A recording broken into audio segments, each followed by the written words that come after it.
All right, so we'll make this short and sweet for everybody. So my name is Brian Whitmer. Just as far as introductions go, I'm a computer programmer by trade. My background is in usability, human-computer interaction, so the science of how people and technology meet. And out of school, I started a company called Instructure, which you may have heard of. We built Canvas, which is a learning platform that's used around the world for tracking grades and training and homework and educational resources. As that started to get big, I started looking at what to do next. And my oldest daughter, who is now 13, she has a disability called Rett syndrome, which prevents her from being able to talk or use her hands. And so we always kind of knew that technology was going to be an important part of helping her get outside of those restraints. And as I started looking at the apps and tools that people had built to help support people like my daughter, I felt like there was room for improvement. So we built something called Cough Drop, which is a communication app, a cloud-based communication app that people can use to be able to communicate when they can't get their words out. It's gone really well. It was a lot of fun. Learned a lot along the way. So that's a little bit of background about me. I'll let Scott introduce himself real quick as well, and we'll continue. Yeah. Thanks. And I'm Scott Walquist. I actually graduated up at Weber State in their technical sales program and have been in the cloud and tech industry for the past 15 years. Basically, I have worked for companies where I introduce new products into the Utah and local markets. For the past 5 years, I've been with Cough Drop. My son, he is nonverbal autistic and uses it to speak as well. I think Brian's going to show you this in a minute, but there's other projects out there, but they all seem to be extremely expensive, and we wanted one that was more in the cloud that could be used across all devices. So that's why I moved to Cough Drop. So Cough Drop's been around for, like Scott said, about 5 years. The big difference is we embrace the cloud and sort of modern technologies. You can use it with touch or a high gaze or head tracking. There's a bunch of reporting that's built in, and it's open source. So anybody could technically use it. The code is out there, so it helps us make sure that it's secure and flexible. So this category of communication is called AAC, Augmentative and Alternative Communication. Same thing that Stephen Hawking uses.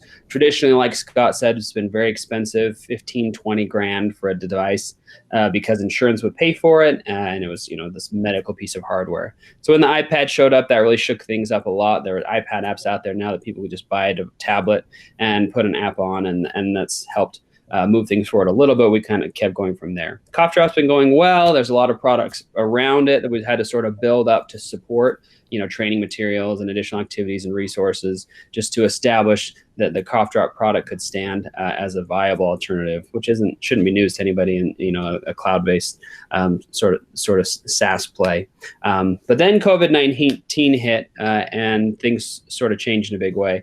Education funding, it's not like it froze, but it kind of went on pause. People were buying the things that they'd already bought and not necessarily looking as much at new things. A lot because they didn't have students in the classroom.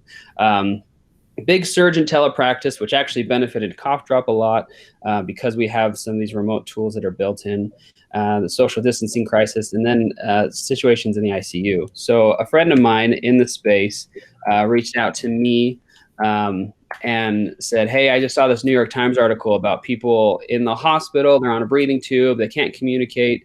They can't really be able to drive their own recovery. And the hospitals are kicking out their loved ones or limiting access because, we need to protect everybody so we're not spreading germs unnecessarily. And my heart went out to them because my daughter's been in the ICU before on a breathing tube, and the recovery is hard. And having to go through that alone just sounded really rough. So the two of us talked to me and said, what can we do? How can we sort of use technology to help solve this problem? And we weren't coming at it as like, oh, let's find a business, let's build up a new product offering. It was, we have this immediate need, we have a crisis, and technology can help. So how can we leverage technology for this? what was happening a lot in hospitals is you would have nurses that were getting an iPad, or actually a lot of times just a phone, and they'd put it on like a selfie stick, so they'd hold it out so the person could do a video call with their family on their little tiny phone, and at least they could have some connection to people, even though they were cut off from everybody else. We said, well, we can do better than that. Speech therapists will use, when they're communicating with somebody or trying to teach somebody to communicate, they'll have these clear plastic boards called an E-Tran board. You hold it up and you kind of you peep your little head through the middle, and then you watch the person's eyes and you see which direction their eyes are looking, and they can make choices that way. So you can have up to 8 choices typically, but you can have fewer than that too. And we said, well, what if we merge those two? We have a video call so we can do it remotely, but we put this sort of choice board around the outside edges. So that's what we implemented. It's called CoVidSpeak. And it's just a video platform that has this additional functionality that you can have different layouts, these dynamic layouts for different modes of communication or different choices you want somebody to be able to make. And you can do it remotely. So you don't have to be in the same room with them like you had to with the plastic boards. People can be able to connect with their family and not just watch. So that was a big thing, was, when we talk about recovery and improvement, a lot of it's cognitive, and that cognitive need of being able to make decisions and interact with people and not be a passive observer actually provides a lot of value in someone's recovery. And so we saw that this could help with that and help somebody be able to make choices and be able to interact instead of just watching people from afar. So we implemented it, and as we started to build it and get it out there in some pilots at hospitals and things, which was great, we got great feedback. We also started to hear, this would be really useful for my students in the K-12 space who are stuck at home. I can't teach them. We do a Zoom call and they don't care because they can't engage with it.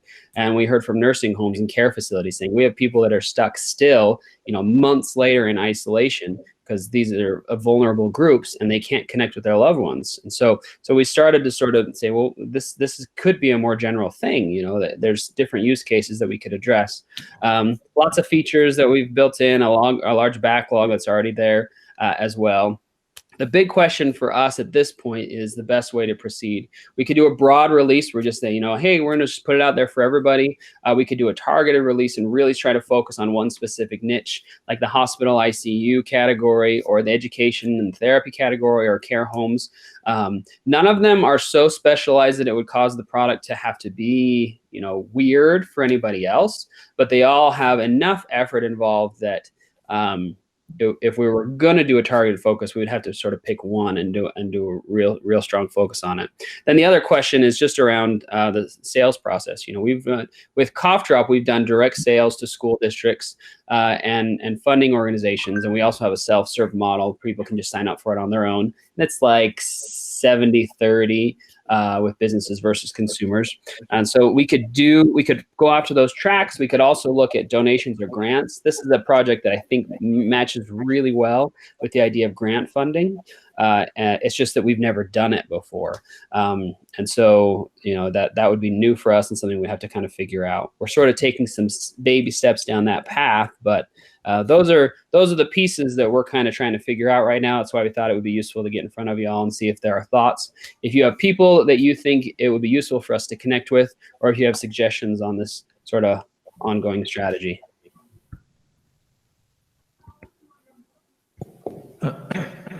Thank you so very much for that presentation. I got one quick clarifying question for you. Yep.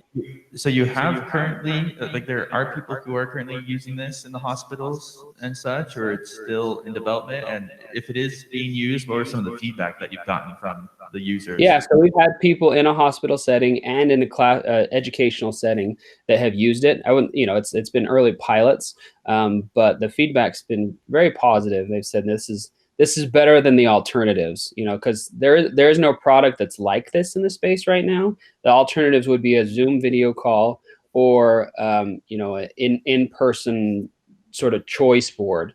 And so this is serving a need that has definitely been felt, but there wasn't anything else for it. So the feedback's really positive. There's a lot of promise and a lot of potential. Concerns around privacy, and I feel like we have a really good beat on how to address those and the security side. So I'm not super worried about that, but yeah. I've got a question. Brian and Scott, great presentation. I love the why behind you started this and how you are wanting better communication with your own children. This is wonderful. I like also that you're focused on how to proceed in the most laser focused way. I would ask you how many questions you've asked each of these categories, each of these groups. How many validating points, data points can you put to each of these categories on how to start, where to put your focus? And I think you'll quickly see where maybe the greatest need would be or the greatest interest would be. Okay, that's helpful. So just kind of dive in specifically to what we've heard, what we've learned, what questions we still need to answer, and kind of see what bubbles to the top. Also, how big is your team? There are 3 of us. And how does that limit you or not limit you in once you've identified which route to go to? How does that limit? Could you facilitate moving forward in either one of these categories with the 3 of you, or do you need additional help? The goal is I think go ahead. Where we need help. Like it's resources and things like that. There's still some things that we could put in there. Currently, the person on the other end is having to activate the button so that the voice goes and things like that. Whereas we can continue to put in some more resources and time if we had a bigger team, obviously. Most of that is Brian. But we're at a place where we know how it's done and who could use it and what words are used the most and things like that. But we're not we don't have the force ourselves to be able to do so. It'll be a good problem to have. Yeah, I think one of our biggest constraints right now is just, if we decide, whatever we decide as far as who we're going to market to and sell to, it would obviously be great to have more people selling and more people getting the word out. So that's probably our biggest limiting factor. Is just the outreach and the outbound communication. So, yeah, Scott will just have to work 24 hours a day. Put in that extra couple hours. I've got a question coming from online. Why is the technology normally so expensive, and how does using the cloud help with that? So it's not the cloud specifically that helps. The technology is expensive because insurance will pay for something expensive, quite frankly. And if you've been in the medical space, then you've probably heard this argument multiple times. There is something to be said for when insurance pays for it, then you have to give dedicated support for 5 years and be able to replace the hardware at a moment's notice, et cetera, et cetera. But even with all of that, there's just an enormous premium. And so part of it is because insurance will pay. Part of it is because the volume is just so low. And so when you have low volume, you do a high price to compensate for it in order to get your business sustainable. So we've come at it and said, this cloud piece, bring your own device. We've come at it to say, there is a huge untapped market of people that could use this software but haven't been able to afford it traditionally, and that's who we're going after, is people who just it wasn't an option before, which will increase the volume, which lets us push the price down as a result, at least in theory. Yeah, we're trying to change the thinking of the market. In the past, it's been they get one device. If the device breaks or dies, they're out of luck. Whereas we're trying to make it more like Google Docs or Office 365, where it doesn't matter what device they have, they can access that communication, right? So it's making it more available in school districts and things that couldn't afford it.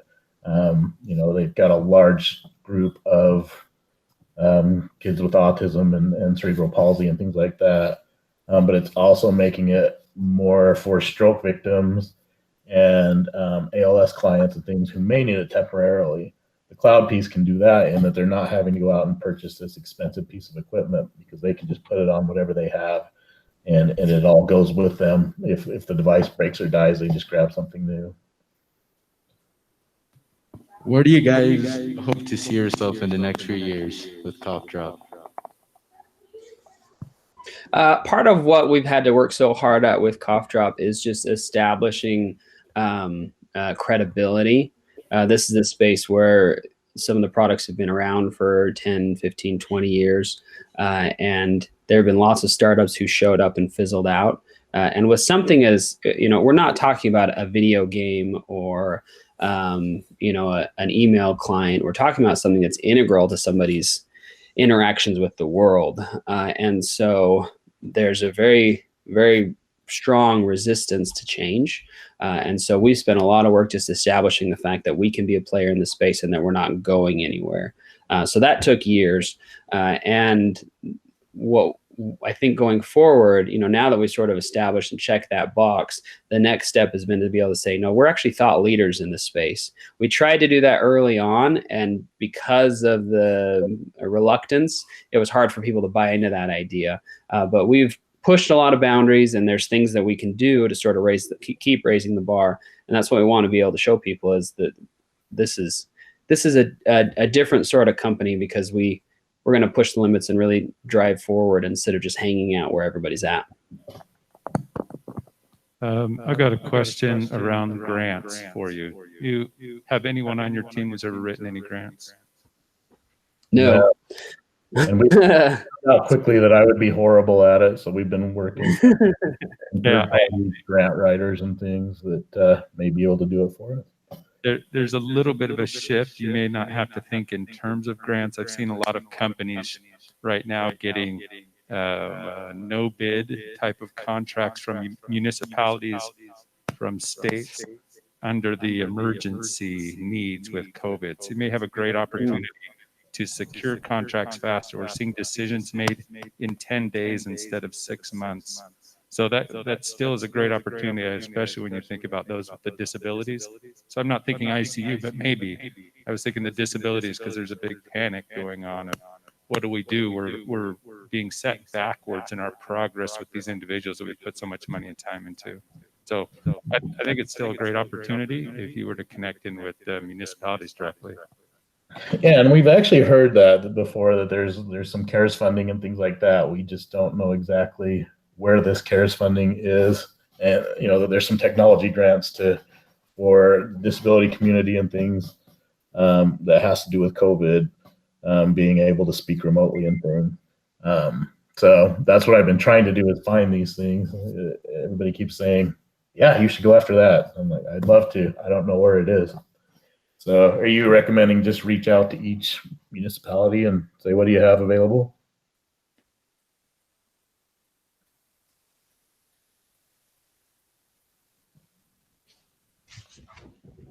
But it's not doing anything for me. Hey, Brian, do you have any state services that help you and your wife with your daughter? Did you say day services? State or? No. So there are state services. There DSPD, for example, which a lot of people, there's huge waiting lists for it. And we made the conscious decision to, when we saw how large the waiting list was, we made the conscious decision to say, let's let other people get a little more ahead of us in line, as it were, because we have the resources to be able to help fund. Now, I've heard since then that there's been some questions about ongoing funding because not enough people have applied. And so we ended up applying, and we're on the wait list for that, just to sort of make sure that they know that there's demand for it. But that's kind of where we're at. Anyway, those would be the individuals who would know who oversees funding. So that's true. That's a good point. We could talk to DSPD and see. Yeah, and we've got a caseworker with Adam, not on the technology side, just on the insurance side, but that's not a bad idea. I can reach out to her. Yeah, that's a good idea. You talked a little bit about business to business type of sales, and with your goal of making this product a cheaper product, which means that you have to sell more of them. What is your strategy to do that, and is it sustainable with a sales team where, if you're only getting, and I don't know what the difference in price is versus paying the $15,000 versus I don't know what your model is. Could you even sustain a sales team, if it's $70? I don't know what it is. Yeah. Yeah, that's a great question, and that's really good for us to think through.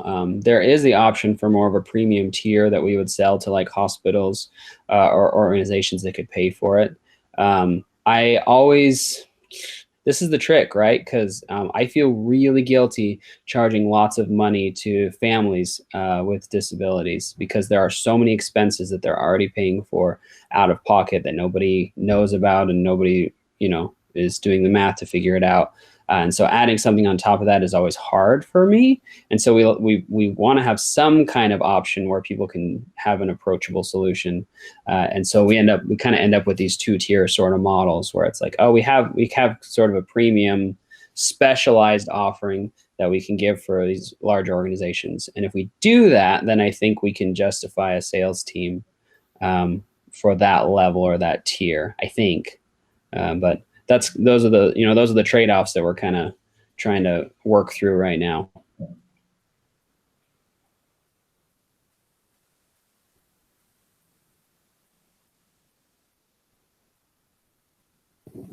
Well, one of the things, I think, two things you're missing is, number one, you should contact the SBDC for some help because it's free.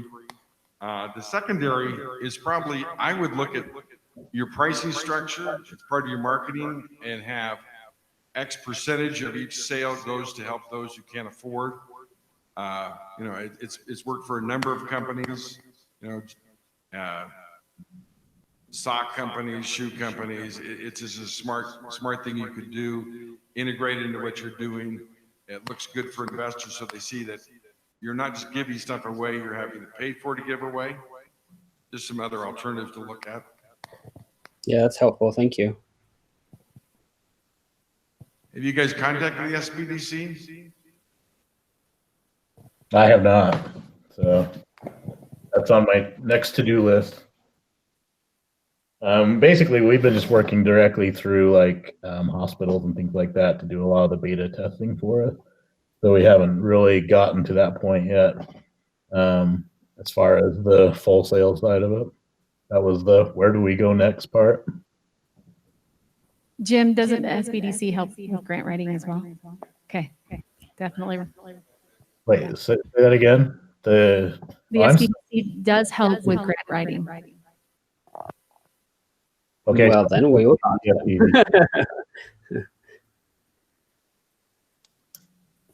Well, Brian and Scott, thank you so much for this presentation and the just heart and motivation that you guys have in this. We have one final question that we like to ask all of our 1MC presenters, and that's, what can the 1MC community do for you?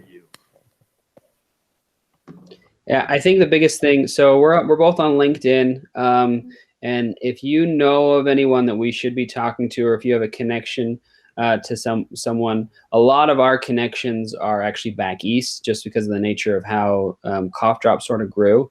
So here locally in the Utah and the surrounding areas, we don't have as many contacts and resources. So if you heard what we're talking about, you're like, who really should hear about this is so-and-so. We would love an introduction, or if you have other thoughts for us, please feel free to connect with us, and we can continue the conversation for sure. Great. Well, thank you. We appreciate the time. Yeah, thank you all. The sounding board. We appreciate the echoes, your echoing mic, and the good communication. So thanks for all the thoughts.